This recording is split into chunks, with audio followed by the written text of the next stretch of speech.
Well, blimey, crikey, look at this turnout. So good to see you all. And welcome to Leeds, welcome to West Yorkshire on this incredible day.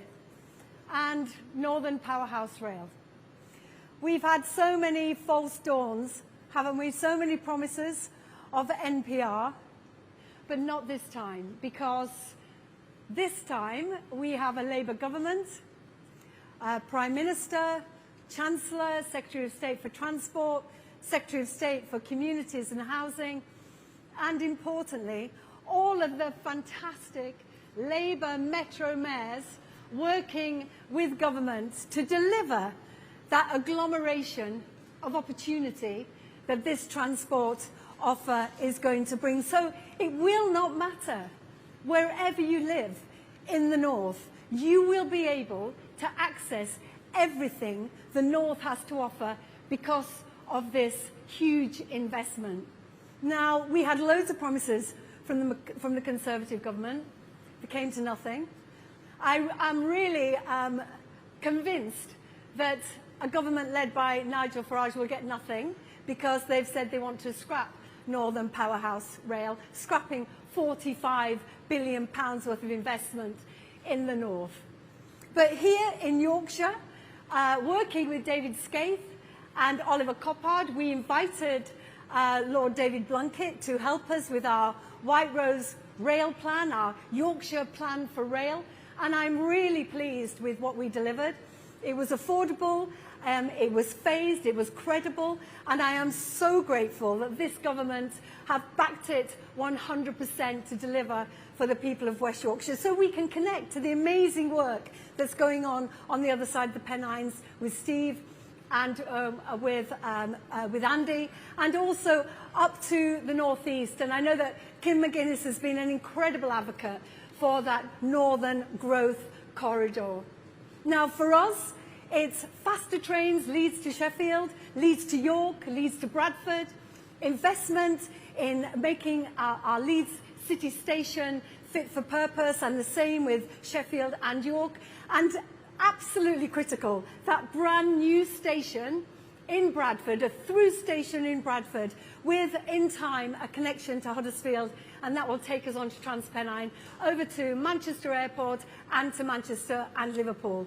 This is quite something for us, and if I could just thank Councillor Susan Hinchcliffe, who has been an incredible champion for that new station. I think she spent a decade campaigning for it, so it's definitely a good day for us. It's a fantastic day for her. And I'd also just like to say my thank you, big thank you to our Chancellor, my dear friend, Rachel, who there is no greater champion for Northern Metro mayors than Rachel. And whilst the money gives us that certainty, business investment is coming, we know what we're doing now for the long haul, but now it is time to get to work. And on that note, I'd like to just pass over to the amazing Mayor of Liverpool City Region, Steve Rotherham. Steve.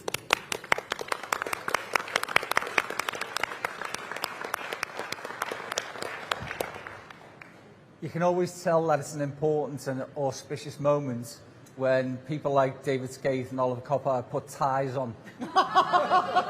So today shows you how important this is going to be for 16 million people across the whole northern corridor. And 200 years ago, the first passenger railway system was between Liverpool and Manchester. And at that time, people thought that if you invested in better connectivity between those great cities, that you would get economic growth. And they were right, weren't they? And that's exactly what we're at the juncture of delivering for the next generation of people across the whole of the north. Today it is, I suppose, something that we're on the brink of being able to do after so many false dawns, after so many broken promises, after so much hyperbole about what the proposals could look like. And this is real. This is genuinely going to happen. This is not about pretending that there's this money that we can just go and pluck off this magic money tree. This is carefully costed and capped, and it will mean that each of those local authorities will know what is available to them and therefore what they can deliver on behalf of their areas. And just because I'm from the Liverpool City region, obviously I'm really interested in 200 years later doing something between Liverpool and Manchester with Andy Burnham. But journeys don't start and stop between Liverpool and Manchester. People go on across the north, and this is about, of course, helping passengers and encouraging people to use rail. But for me, it's equally important that the freight connectivity is a factor in all of this. And I've been long campaigning at the Port of Liverpool, which is one of the most strategically important now to the UK because of Brexit and future trade deals with America.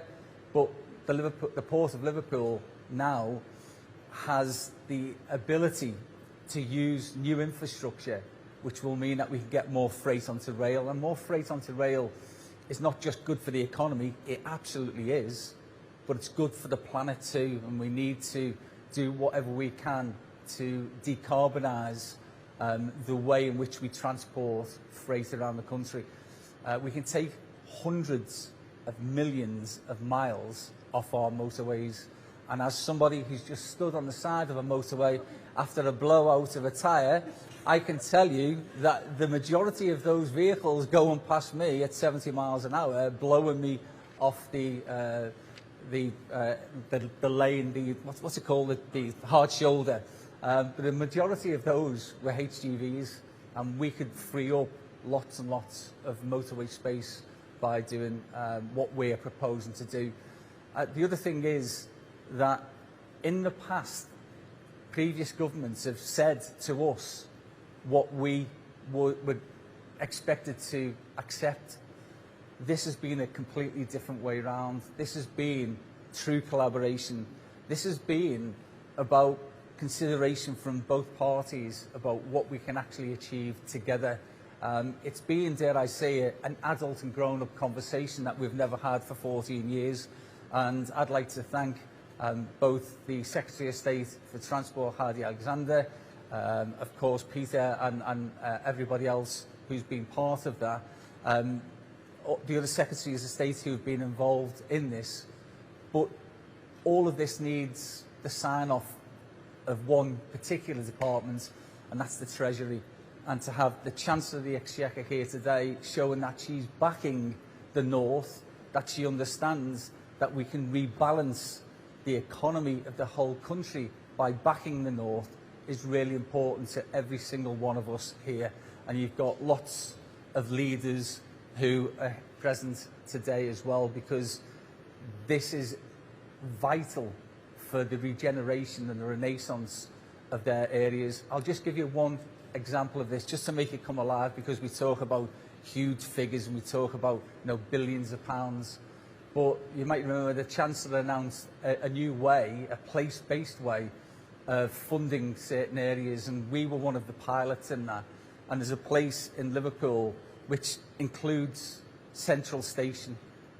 Central Station is the most used station, underground station outside of London, underground station, because Tracy always claims that Leeds above ground station is the third most, I think, in the country.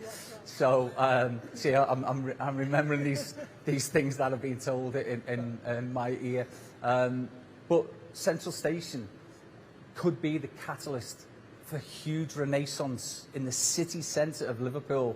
And myself and Councillor Liam Robinson, who's the leader of Liverpool City Council, are absolutely determined that that project, the stuff that we're doing in Lime Street, the new line that we will have between Liverpool and Manchester, all of those things all come together in a place-based approach to developing these fantastic things that will last for generations. And I'll just finish on the fact that I said 200 years ago we had the first passenger rail system in the world, and that led to new industries being built, to housing and all sorts of ancillary benefits, to new skills being developed.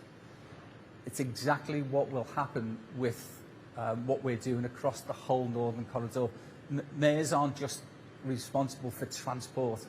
There's a whole host of different things that are linked into this. It will be a really comprehensive way in which we can get economic growth, genuine economic growth, with billions of pounds to our local economies.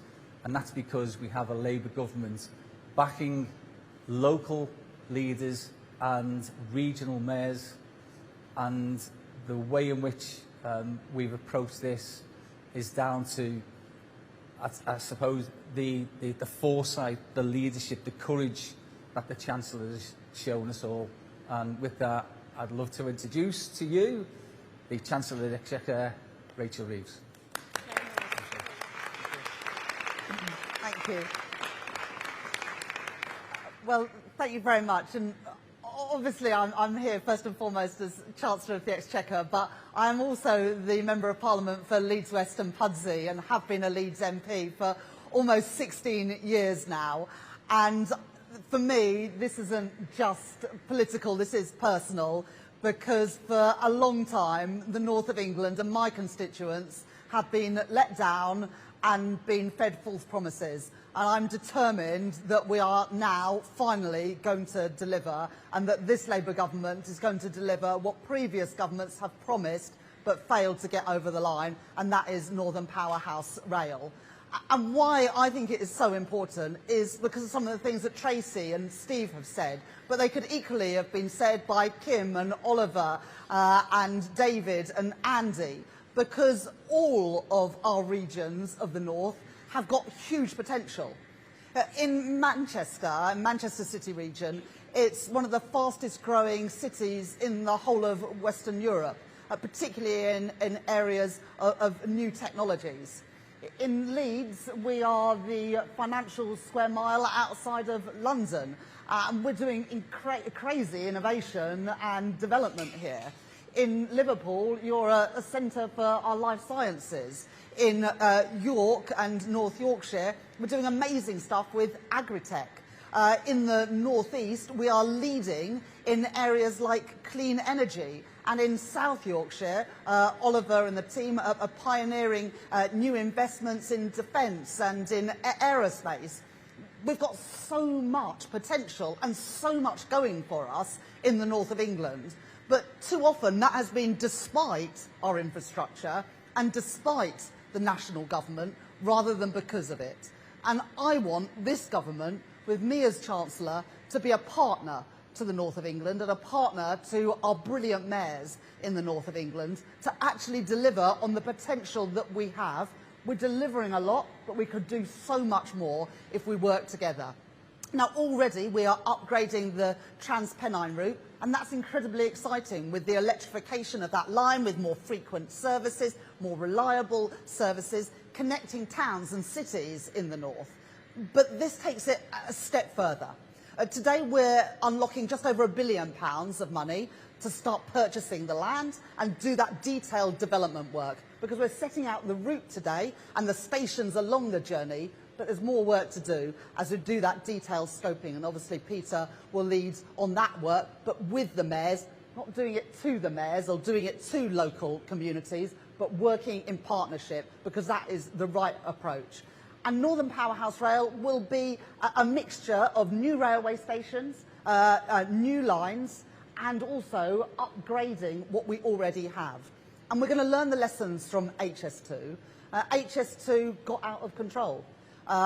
Building a bat tunnel, well, it's good that the bats have got their tunnel, but the north hasn't got HS2 because of the cost overruns and the bad mistakes that were made. So we're going to phase this, and it will be done in 3 phases. We'll start in Yorkshire, where we'll be improving connections between Sheffield and Leeds, Bradford and Leeds, and York and Leeds. And then we'll be moving over to Liverpool and Manchester, with a brand new route connecting Manchester and Liverpool through Warrington Bank Quay and through Manchester Airport, better linking the whole of the north of England with the rest of the world and the huge opportunities that there are there for investment and exports as well. And then the third phase, building on what we're doing with TransPennine Express today, are better links between Leeds and Manchester, those two powerhouses of the north. But by the early 2030s, I want people to feel the benefits of these investments. I don't want to have to wait until the whole line is built for anyone to get any benefit. And I also want to overcome the understandable cynicism that exists today of broken promises and being let down too many times. So breaking that down into phases will mean that people will see not just the benefits of the TransPennine route upgrade in the months and years to come, but also the benefits of Northern Powerhouse Rail. But this is also about more than just linking up our cities, as important as this is. We're also announcing today a better transport infrastructure in Rotherham. We're working with Kim on a new line for County Durham, the Leamside line, because we want all of the north to feel the benefits. And we also want all of the north to feel the benefits with regional, more localised transport, which is why in the spending review we announced a link for Washington to the metro in the northeast. It's why we announced new stations for the tram in Manchester, taking it to Stockport, to Bury and to Oldham. And it's why we're going to bring mass transit to Leeds and to West Yorkshire with spades in the ground in 2028. And mass transit, Tracy, means a tram. So these commitments of this government go beyond Northern Powerhouse Rail, because I know the potential that we have here in the north of England. And I'm determined that this government, with me as Chancellor, will back that rhetoric with hard cash, because it is cash that builds railways, it is brass tacks that gets things done, and we're committing those to our priority, the north of England. Better connections, more investment, more jobs, paying decent wages. Our economic plan is to bring growth to all parts of the country with good jobs, paying decent wages, improving living standards for working people. That is the right plan, and we're delivering on it. Thank you very much. Let's have a little cheer there. It's only me cheering. Right, we're going to take a few questions now. I'm going to start with Harry Horton from ITV. I'll stand down here, sorry. Harry Horton, ITV News. As you said, people in the north have heard these promises many times before. Your party might not be in government in 5 years' time. Why should people believe that these plans will actually be delivered? Yeah.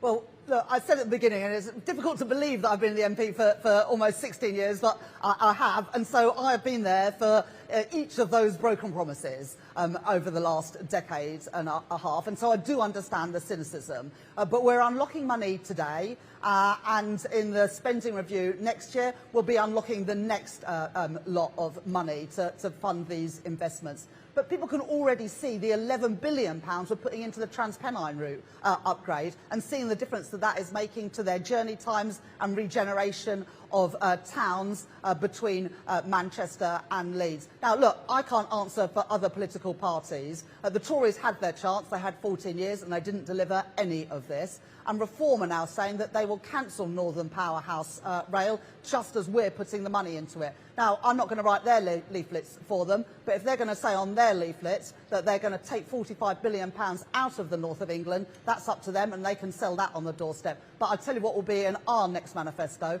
and that will be committing in full to Northern Powerhouse Rail to link our towns and our cities, because that's the right thing. But in the end, it's up to voters to decide how they want. But with Labour, you get investment with the north of England. You see that today. You'll see that in our next manifesto as well. I'll take a question now from Rob from Sky. Thank you, Rob Powell, Sky News.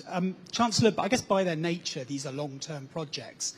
But given your government keeps U-turning on short-term projects, how can anyone have any faith that you'll see through this big long-term plan? Well, I'm not going to apologise for making long-term plans. We've already signed off a third runway at Heathrow, a second runway at Gatwick, the Oxcam corridor.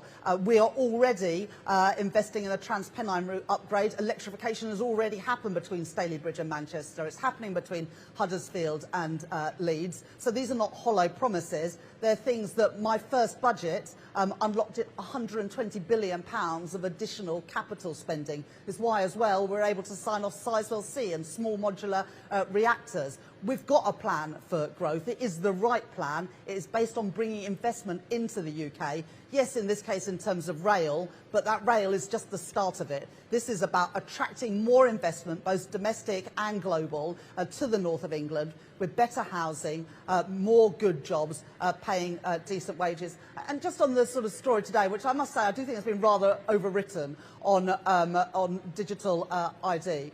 The Prime Minister said last year that to be able to work in the UK, you would need to be able to verify electronically, digitally, that you had a right to work here. That is absolutely the case.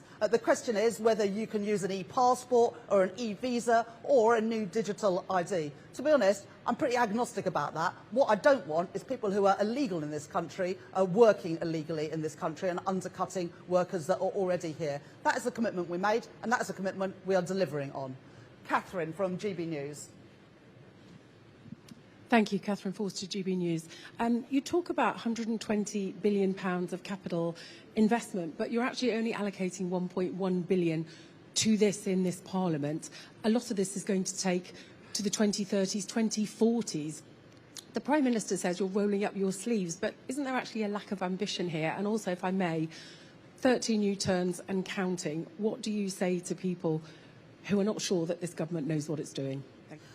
Well, first of all, in my first budget, first spending review, we unlocked £11 billion for the Transpennine route upgrade, something that the previous government promised on many occasions but never managed to deliver. Now, that is a service that many of us here use frequently, and now you can feel the difference when you leave Manchester and go to Stalybridge. It's electrified. It's not electrified between Stalybridge and Huddersfield, but we will electrify it. It then is electrified again between Huddersfield and Leeds. That's only possible because of the money that we have put in. So when people say, how can we believe that you're going to make this transport investment, I say, start to judge us on our record, because already we are delivering for the north of England with better transport infrastructure. And by breaking down Northern Powerhouse Rail into 3 phases, this is not something that will be in 20 years' time. This is something that we'll see in the early 2030s. But it's not the only investment. Whether it is mass transit in West Yorkshire, new tram stops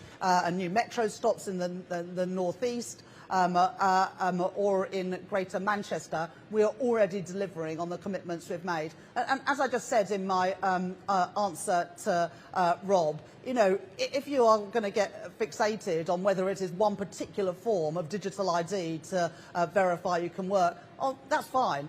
I care about the practicalities and what we're trying to achieve. And what we're trying to achieve is to stop illegal immigration into the UK. And at the moment, you don't have to verify electronically, digitally, that you have a right to work in this country. Ergo, we have a lot of people working illegally in this country. We're cracking down on that in a way the previous government didn't do, and we remain committed to that.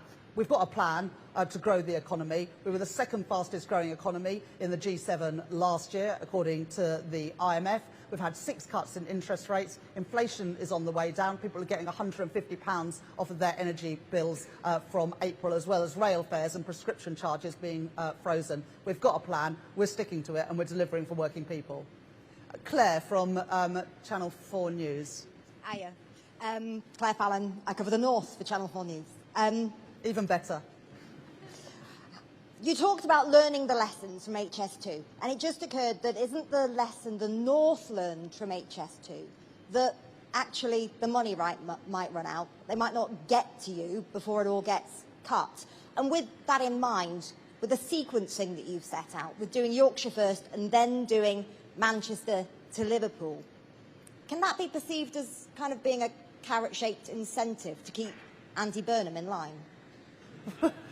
We've worked on this plan with everybody, and what is happening right now is the electrification of the Manchester to Leeds line, the Transpennine route upgrade.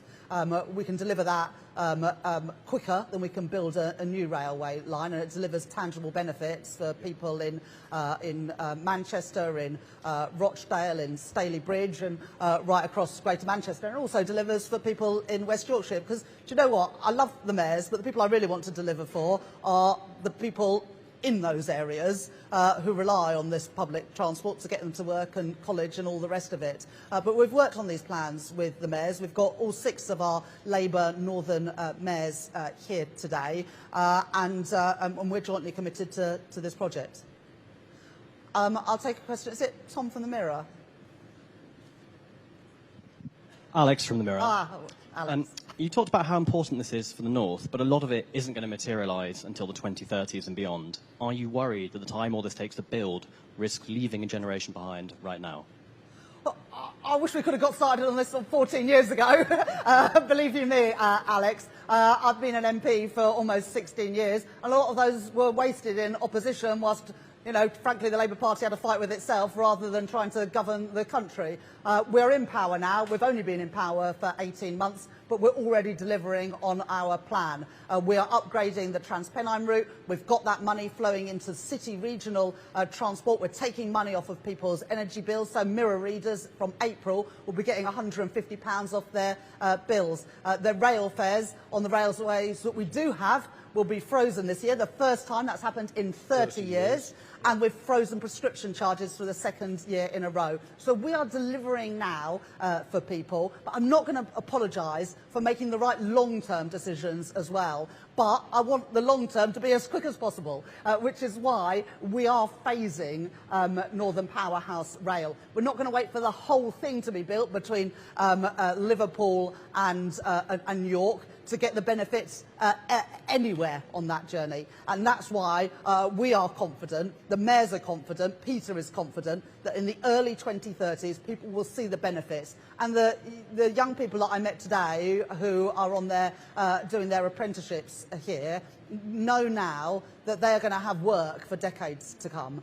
And that is really important, because one of the problems with rail investment, it has been stop-start. And contractors haven't known whether to train up their people, and people haven't known whether to go into the industry. Well, the message I'm saying to the young people today is you can plan a future. You know, you can buy a home, you can get married and have kids, knowing that there's going to be work for you with your skills for years to come, and work right here where you live, where your home is in the north of England. Take a question from Ryan from The Sun.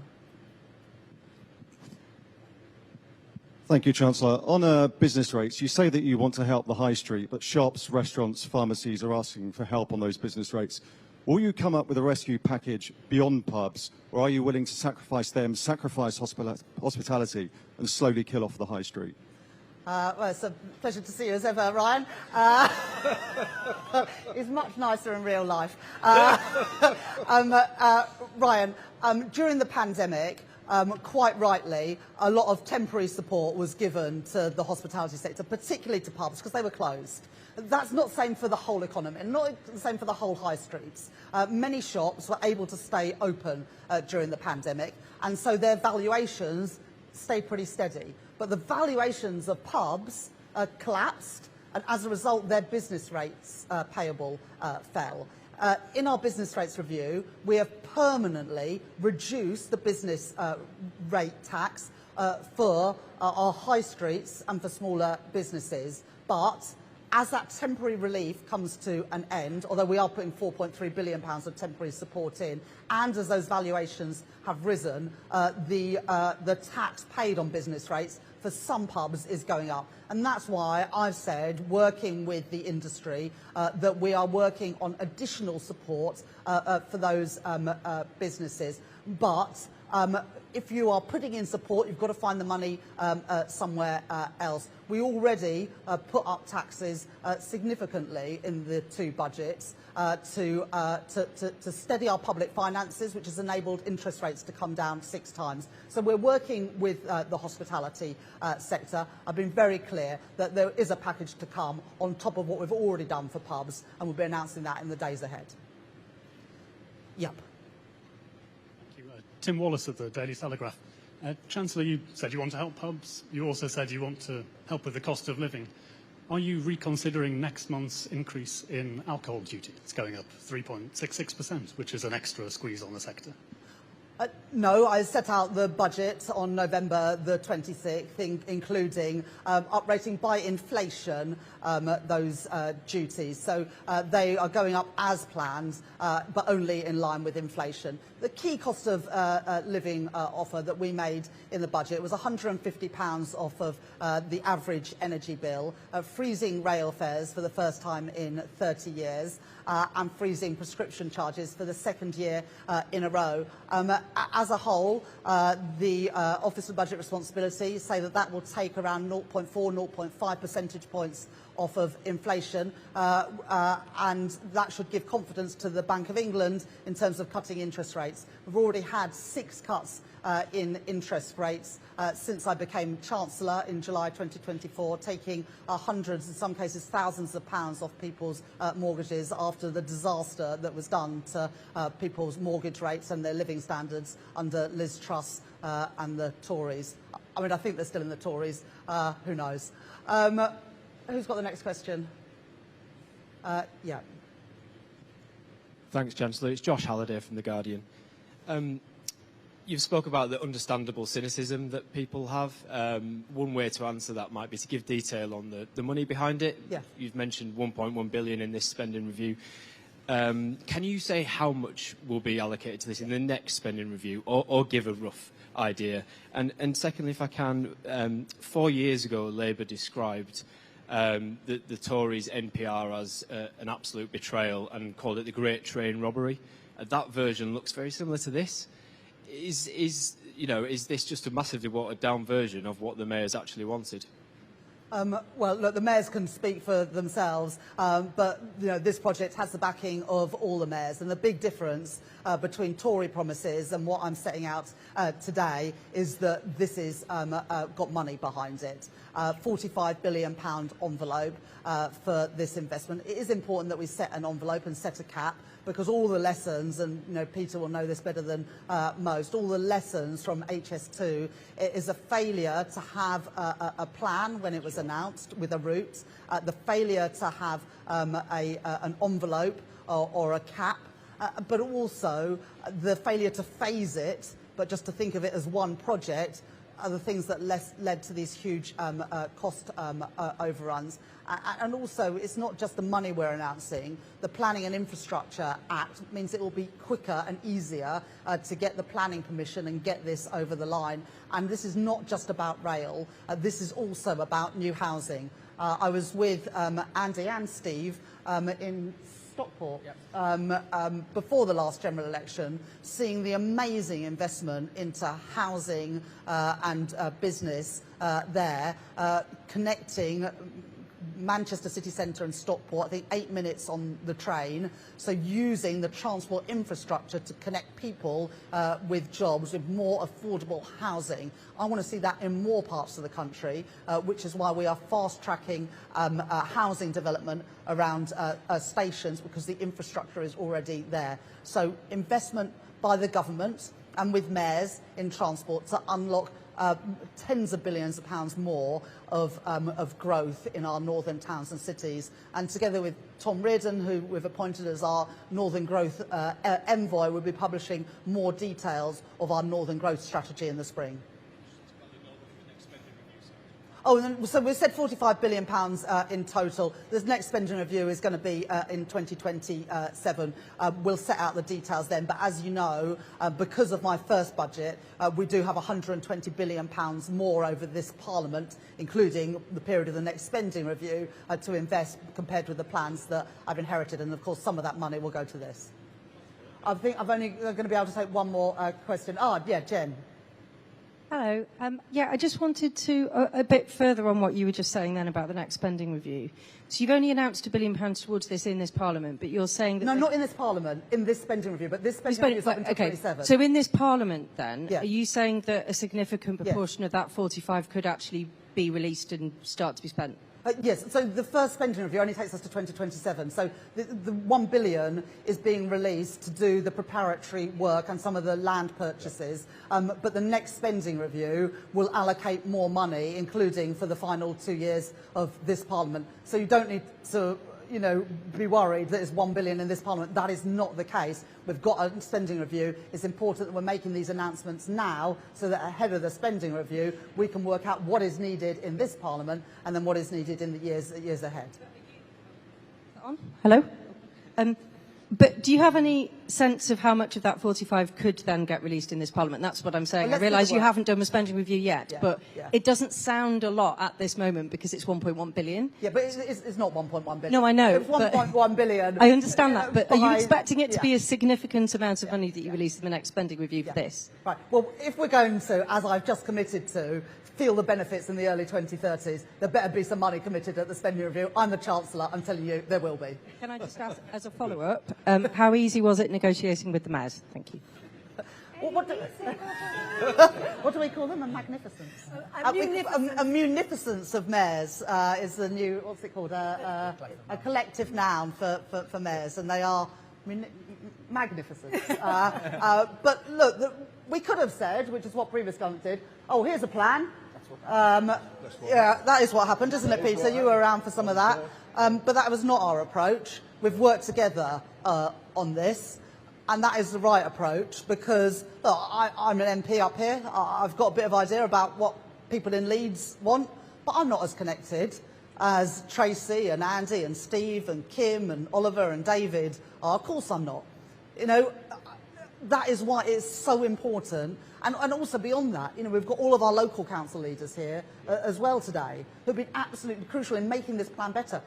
Central government does not have a monopoly on good ideas. Some of them come from elsewhere, and a lot of them have come from our brilliant mayors and our local leaders. And we're going to continue in that vein. This is a cross-government piece of work. We've got Steve and Peter here today. Heidi's been in the House this afternoon making that announcement. We're going to work together to make this happen because that is the best way that not just going to get the costs down, but get the value. And that is something that I think sometimes is forgotten, the difference between cost and value. Of course I want to keep costs down, but I want to get the value out of this, and that means choosing the right route and the right way of doing this. But they can all speak for themselves, and I'm sure they will. I think we've got your backing, haven't we? Yeah, absolutely.